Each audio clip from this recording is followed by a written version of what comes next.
Hola, saludos cordiales a todas y todos. Continuamos con el video número 4. Hoy veremos el segundo grupo de trastornos de la personalidad y este es el grupo dramático, impulsivo y errático. Encuadra a 4 trastornos de la personalidad. El primero es trastorno límite de la personalidad, TLP o borderline. El segundo es el trastorno antisocial de personalidad.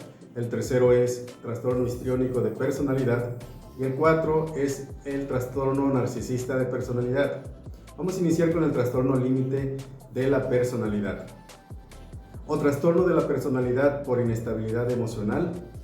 Como lo denomina la CIE-10, se sitúa entre la frontera de la neurosis y la psicosis. Y la propia CIE-10 lo divide en dos tipos, el tipo A y el tipo B. El tipo A es que es impulsivo, son más explosivos y agresivos. El tipo B es el tipo límite, los borderlines propiamente dichos, con amenazas suicidas o con muchas tentativas de suicidio, citando al suicidio. Distintos autores afirman al día de hoy que no se tiene una definición precisa del concepto, habiéndose acuñado otros términos como el trastorno ambivalente de la personalidad, personalidad cicloide, trastorno impulsivo de la personalidad, personalidad inestable, esquizofrenia ambulatoria, esquizofrenia pseudoneurótica, trastorno psicótico de carácter o trastorno lábil de la personalidad. Las 4 categorías que caracterizan psicopatológicamente en el momento actual el TLP serían, siguiendo la revisión de Gurtenson y colaboradores en la teoría de la hostilidad excesiva, cuya fuente principal es Kemberg, quien considera a la hostilidad como el instinto humano básico. Una hostilidad excesiva puede ser determinada genéticamente o debida a importantes frustraciones durante la infancia. Su expresividad clínica alterna entre expresión inapropiada y ofensiva y una expresión suprimida y disociada, en cuyo caso dirige hacia uno mismo y se proyecta hacia otros.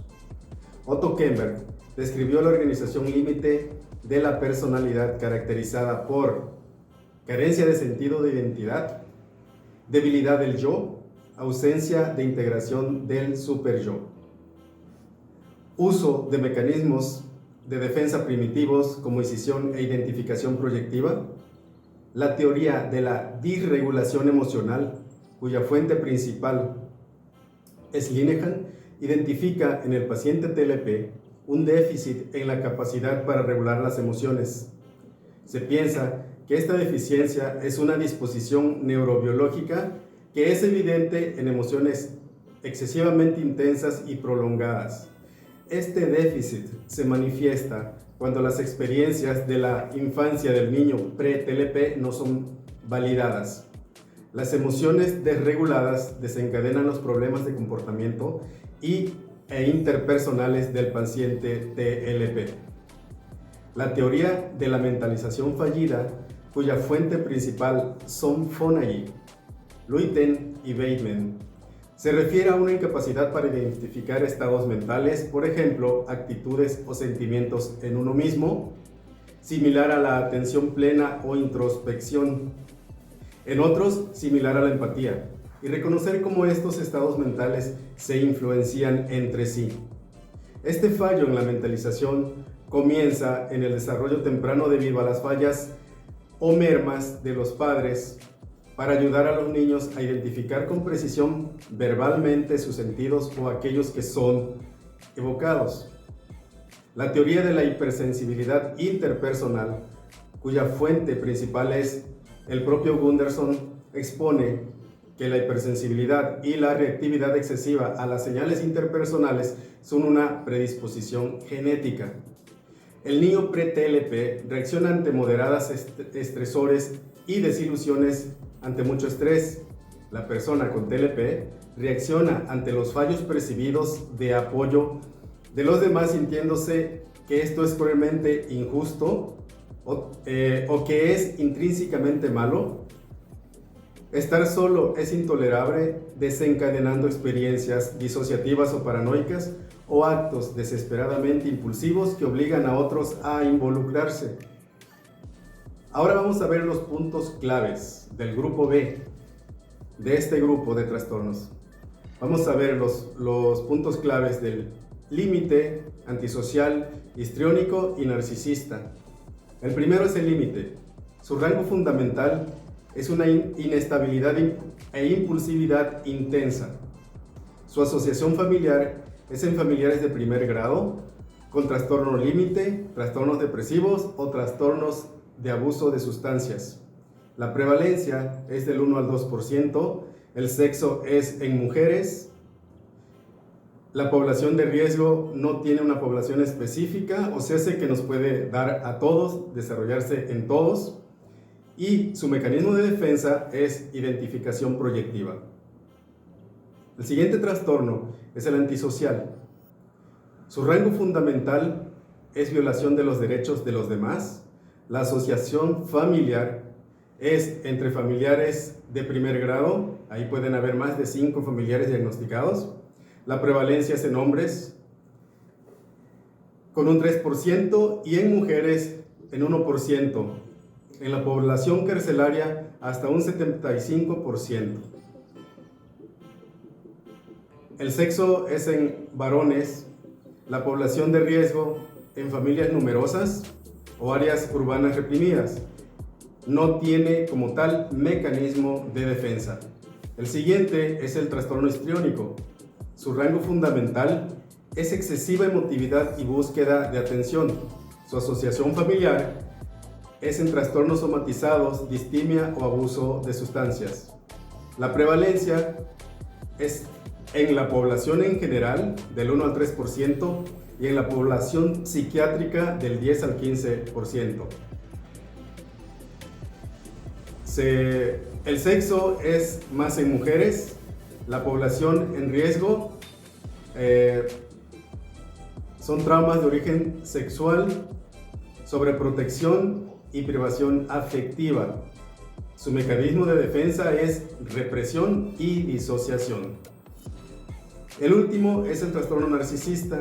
Su rango fundamental es grandeza, necesidad de admiración y falta de empatía. Su asociación familiar es en familiares de primer grado con trastorno narcisista. La prevalencia es del 1 al 6%. El sexo es en varones. La población en riesgo no hay una en específica, o sea, que se puede desarrollar en todos nosotros, y tampoco tiene mecanismo de defensa. Ahora vamos a hablar de la epidemiología. Recuerden que todavía estamos en el TLP. Tiene una prevalencia a lo largo de la vida alrededor del 1 al 2%, en poblaciones de pacientes en tratamiento psiquiátrico ambulatorio cerca del 9%. Pueden reunir criterios para este diagnóstico y aproximadamente el 20% de los trastornos psiquiátricos se dan pacientes hospitalizados que cumplen dichos criterios. Las peculiaridades etiológicas son comunes a los hallazgos encontrados en pacientes depresivos y son los siguientes: acortamiento en la latencia REM y otras alteraciones del sueño, resultados anormales en el test de supresión con dexametasona, resultados anormales en el test de la hormona liberadora de la tirotropina. Existe una disfunción del circuito amígdala prefrontal que se traduce en un funcionamiento conductual impulsivo o irreflexivo ante situaciones emocionales complejas y en una respuesta de cortisol exagerada e inestable, reflejada en una hipersensibilidad de los receptores corticoideos. Como líneas de investigación de aparición más reciente destacan los estudios sobre el papel de la oxitocina en la discriminación emocional y la hipersensibilidad al rechazo en pacientes TLP. También se ha establecido el papel del trauma en la infancia, en concreto el abuso sexual y el bullying como antecedentes relacionados con el TLP en general, en la conducta suicida en particular. En las manifestaciones clínicas, los 9 criterios del DSM-5 se pueden simplificar en 4 agrupaciones psicopatológicas. La primera agrupación sería que el sector afectivo incluiría la inestabilidad emocional, la ira, la rabia y el sentimiento crónico de vacío. El segundo sector sería el cognitivo, que incluiría el self o el yo inestable y distorsionado, que se conoce como alteración de la identidad y la disociación o episodios paranoides breves. El tercero sería la esfera interpersonal. Esta incluiría el patrón relacional intenso e inestable a personas de las que muchas veces se apegan hasta límites insospechados por miedo al abandono. Y la cuarta sería la esfera comportamental. Incluye tanto las conductas impulsivas y las conductas suicidas. El TLP es el único trastorno de la personalidad que incluye la conducta suicida como criterio diagnóstico tanto para el DSM-5 y para el CIE-10. En las pruebas neuropsicológicas presentan rendimiento normal en los test estructurados, con un peor rendimiento en test no estructurados como en los test proyectivos. En la evolución y el pronóstico, existe una considerable variabilidad en el curso y el patrón más frecuente es la inestabilidad crónica. Aunque tienden a mejorar con el transcurso del tiempo, reciben múltiples diagnósticos en su evolución. No es típica la progresión hacia esquizofrenia, pero incidencia elevada de episodios depresivos mayores y distimia. El riesgo autolítico es más alto en adultos jóvenes y disminuyen gradualmente con la edad. En el tratamiento para el TLP, primero está la psicoterapia. La psicoterapia es el tratamiento de elección, pero presenta dificultades a la hora de llevarla a cabo por aspectos típicos de estos pacientes, como expresar sus impulsos y presentan transferencias positivas o negativas. La identificación proyectiva y la escisión que puede generar alternancia del amor al odio respecto al terapeuta y demás personas del entorno. Los tipos de psicoterapia que han demostrado que son efectivos sin diferencias significativas entre ellas son la terapia de conducta y la terapia cognitivo-conductual. Esta ayuda a controlar impulsos y a reducir sensibilidad a la crítica y al rechazo. El entrenamiento en las habilidades sociales utilizando videos es útil para darles retroalimentación de cómo sus acciones afectan a los demás y a mejorar su conducta interpersonal. La terapia conductual dialéctica de Linehan, útil en el TLP, sobre todo si presentan conductas suicidas. La terapia basada en mentalización, que es la capacidad de atención a estados mentales propios y ajenos. La psicoterapia basada en la transferencia se basa en la teoría de relaciones objetales de Kemberg. Dos procesos principales para trabajar con el paciente son clarificación, que es el análisis de transferencia directa, y confrontación, como distorsiones transferenciales afectan sus relaciones interpersonales. En la psicoterapia psicodinámica y de apoyo, también sigue el tratamiento de hospitalización. Este produce mejoras si se mantienen periodos largos y reciben psicoterapia intensiva, terapia ocupacional, recreativa y vocacional, especialmente útil si el ambiente familiar es perjudicial para su rehabilitación. Y tercer tratamiento es la farmacoterapia. Esta es útil para controlar manifestaciones específicas de personalidad que interfieren en el funcionamiento global del sujeto, ayudan a sentar al paciente de cara a realizar la psicoterapia y se utilizan, primero, antipsicóticos, antidepresivos, inhibidores de la monoaminoxidasa, que son eficaces para el control de la conducta impulsiva, benzodiazepinas, aunque algunos pacientes muestran una mayor desinhibición con este tipo de fármacos. Y por último, anticonvulsivantes como antiimpulsivos y estabilizadores del estado de ánimo. Todo este tratamiento farmacológico o esquema farmacológico lo receta el psiquiatra y es a largo plazo. Ahora continuamos con el trastorno antisocial de personalidad.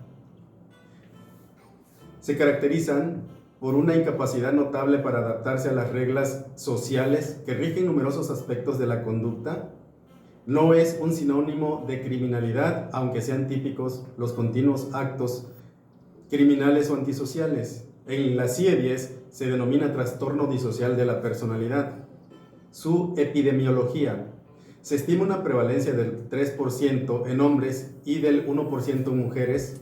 Existe una mayor prevalencia en hijos de familias numerosas y en las áreas urbanas reprimidas. En la población carcelaria, la prevalencia es del 75%. El inicio es antes de los 15 años. Las mujeres acostumbran a presentar los primeros síntomas antes de la pubertad y los varones incluso antes. Es 5 veces mayor entre familiares de primer grado de los varones afectados, lo que explica una posible intervención de factores genéticos en etiología, no habiendo una alteración exclusiva de factores socioculturales y educativos, también descritos que estas personas presentan figuras maternas muy tolerantes y padres muy débiles.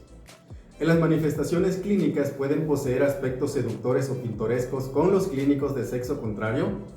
Especialistas del mismo sexo pueden verlas como personas manipuladoras y exigentes. Clickley hablaba de la máscara de la cordura, como lo que hacía alusión a la apariencia tranquila y discurso creíble, pero detrás ocultaba tensión, hostilidad, irritabilidad e ira. Estos pacientes rara vez presentan ansiedad o depresión, aunque son frecuentes las amenazas suicidas y las quejas somáticas. Ausencia de delirios y alteraciones del pensamiento con alto sentido de la realidad y buena inteligencia verbal. Es frecuente la promiscuidad, abusos del cónyuge y de niños y conductas de riesgo con una típica ausencia de remordimientos. Dentro de la teoría de Eysen, presentan alta extroversión e impulsividad, puntuando alto en escalas de psicoticismo, pero sin ser propensos a la psicosis. Son frecuentes las anormalidades en el electroencefalograma y signos neurológicos menores que sugieren una lesión cerebral mínima. En la evolución y pronóstico del trastorno antisocial presentan un curso sin remisiones, con el pico de conductas antisociales establecido al final de la adolescencia. El pronóstico es variable, algunos mejoran según avanza la edad. Muchos presentan un trastorno por somatización y múltiples quejas físicas. Los trastornos depresivos y los trastornos por abuso de alcohol y otras sustancias son frecuentemente a lo largo de su evolución. En el tratamiento, primero está la psicoterapia. Si están inmovilizados, por ejemplo hospitalizados, pueden ser accesibles a la psicoterapia. Los grupos de autoayuda son más útiles que las cárceles de en este trastorno. Es esencial marcar límites muy estrictos y afrontar la conducta autodestructiva del paciente en ambientes estructurados. En terapia grupal, en grupos heterogéneos no respetan normas, funcionando mejor en grupos del mismo diagnóstico. Siguiente tratamiento es la farmacoterapia. Se utilizan para tratar los síntomas más incapacitantes. Hay que administrar de forma controlada por el frecuente abuso de sustancias tóxicas comórbido. Algunos fármacos utilizados son los siguientes: psicoestimulantes sin comorbilidad con trastorno por déficit de atención e hiperactividad.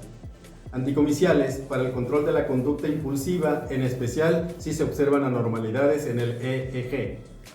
Antagonistas de los receptores beta-adrenérgicos que se han utilizado para reducir la agresión. Continuamos con el trastorno de personalidad histriónico.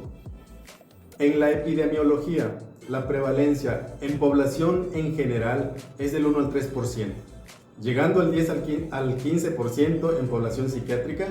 Presenta mayor frecuencia en mujeres. Sus manifestaciones clínicas son pacientes excitables y emotivos con incapacidad para mantener vínculos profundos y duraderos. Existe un componente afectivo muy evidente, aunque niegan sentimientos, ira, tristeza o deseos sexuales. En las relaciones interpersonales son superficiales, vanidosos, egocéntricos y volubles. Presentan extroversión, que es el lenguaje florido con típicos lapsus lingüe, gesticulación y dramatismo. En situaciones de estrés, su evolución de la realidad se deteriora con facilidad. De hecho, en el examen cognoscitivo cometen faltas de perseverancia en tareas aritméticas o de concentración y muestran facilidad para olvidar sucesos con fuerte carga emocional. Pueden presentar disfunciones sexuales como anorgasmo en mujeres e impotencia en hombres. No obstante, actúan por impulsos sexuales para demostrarse a sí mismos que son atractivos y con rasgos de dependencia. Presenta una fuerte asociación con trastorno por somatización, distimia y trastornos por abuso de alcohol. También con biografía con traumas de origen sexual, situaciones de sobreprotección o de privación afectiva. Los principales mecanismos de defensa son represión y la disociación. En el diagnóstico diferencial, el trastorno límite. En el TLP hay mayor frecuencia de intentos de suicidio, de difusión de identidad y los episodios psicóticos breves. En el trastorno histriónico no hay inestabilidad emocional ni dificultades con el control de la ira. En el trastorno por somatización o síndrome de Briquet pueden aparecer conjuntamente con el trastorno histriónico de la personalidad. En el trastorno psicótico breve y trastorno disociativo pueden coexistir con el diagnóstico de trastorno histriónico de la personalidad. En la evolución y pronóstico, con la edad presentan menos síntomas, aunque más aparente que real, ya que no disponen de la misma energía que años antes. Son buscadores de sensaciones, lo que se manifiesta en problemas con la ley, abuso de sustancias y promiscuidad. En el tratamiento, primero está la psicoterapia de orientación psicoanalítica, ya sea individual o de grupo. Es probablemente el tratamiento de elección acompañado de farmacoterapia para síntomas definidos. Ahora pasamos al trastorno narcisista. Como resumen de su vasta teoría, Freud explica el narcisismo como la libido del sujeto que aplica más al yo que a otra persona, que viene siendo sentimiento de omnipotencia y grandeza. Se distinguen dos tipos de narcisismo. El primero es narcisismo primario, propia del neonato, va evolucionando a medida que es consciente que otra persona, como la madre o persona de referencia, se encarga de satisfacer sus necesidades y la libido se va redirigiendo al objeto externo. El segundo es el narcisismo secundario. Ante el rechazo de la figura de referencia, se redirige de nuevo la libido hacia sí mismo. Kohut, principal teórico de la psicología del yo o del self, realiza las contribuciones más importantes al concepto de narcisismo. Otorga más importancia al desarrollo de la autoestima y la autocohesión, que es el narcisismo saludable, que a la sexualidad, agresividad. En la epidemiología, la prevalencia es del 1 al 6%. Presentan un patrón dominante de grandeza, necesidad de admiración y falta de empatía desde comienzos de la vida adulta. Los hijos de pacientes narcisistas presentan un riesgo mayor de desarrollar el trastorno. Son más vulnerables a las crisis en la madurez que los otros grupos de trastornos de la personalidad. En sus manifestaciones clínicas hay un sentido grandioso de su propia importancia, se consideran especiales y con derecho a un trato especial. Toleran poco las críticas, se encolerizan con facilidad o permanecen completamente indiferentes ante ellas. Relaciones interpersonales frágiles con tendencia a la explotación de los otros, también en el trastorno de la personalidad antisocial, con baja empatía. Autoestima también muy frágil y con tendencia a la depresión, sobre todo en las etapas de la madurez. En el diagnóstico diferencial, en trastornos de la personalidad del grupo B, todos tienen comorbilidad frecuente con el trastorno narcisista.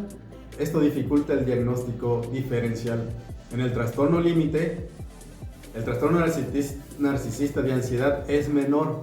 Las vidas tienden a ser menos caóticas y es menos probable que intenten suicidarse. En el trastorno antisocial, Hay historia de conductas impulsivas, a menudo asociadas al abuso de alcohol o de otras sustancias.